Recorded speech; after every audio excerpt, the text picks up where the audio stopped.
हे friends जय जगन्नाथ। मु आज आपको भल गोटे रेसिपी देखी से पुणी चुली रे। ये हूँ सुखिला माछ है। ये माँ सुखई ये खरा दिन खाया को बहुत बढ़िया लगे। यार भी गोटे रेसिपी देखी सुखिला माछर टेस्ट बहुत बढ़िया।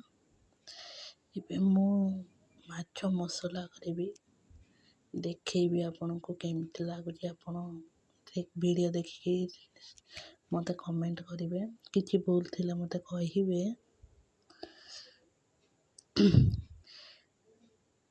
अब तेल मु लंका पकई टी निआ जलवार असुविधा अच्छी तो से कौन करिया। मु फुटण पकईली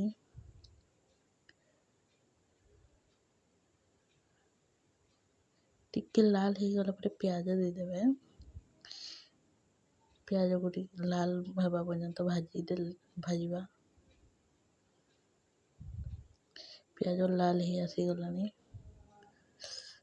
एबे मु पेस्ट करी जीरा धनिया अदा रसुण और लंका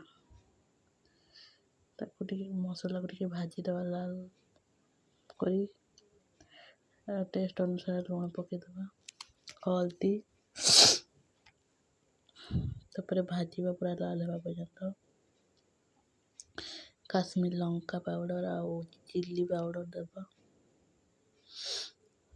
काश्मीर लंका पाउडर कलर आसे और चिल्ली जो पाउडर टे राग हुए।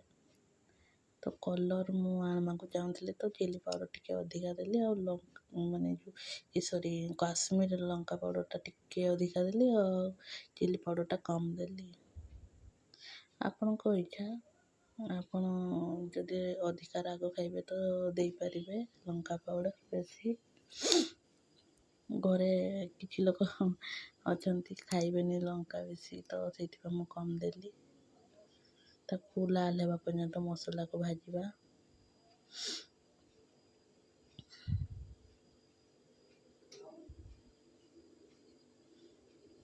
चूल्ही रे रोसेईटा भारी बढ़िया लगे, बहुत टेस्टी लगे।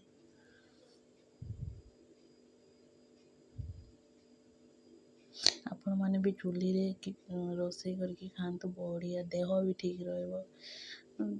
भल लगे गाँव रे चूल्ही समस्ते प्राय रोसे करती।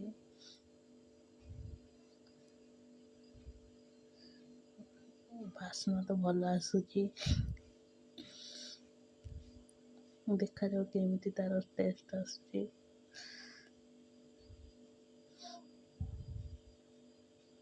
मते माछ मसला माछर सबू आइटम्स मते भल लगे।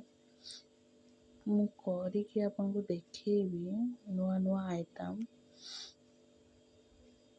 गाँव रो रेसिपी अलगा थाए, अलगा माने किसी अलगा भी नहीं, बाकी चूल्ही रे कले टिके तार फ्लेवर बढ़िया आसे और भल भी लागे।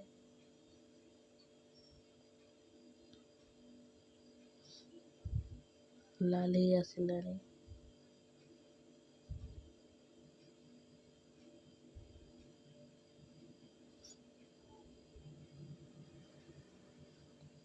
ये भजा माछ मुंड सब रखी माछ मसला पाइका आ सबू अलगा सबू माँ सुखे देजंती।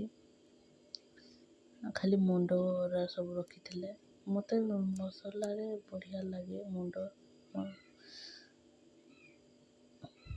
पखाड़ रे तो बहुत बढ़िया लगे। फिर खरा दिन आंब माछ मसला हो टेस्टी पूरा।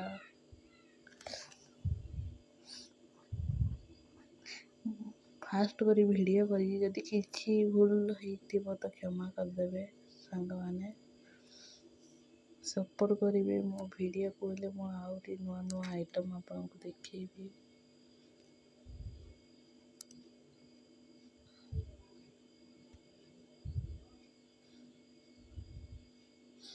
बढ़िया बास्ना आसी।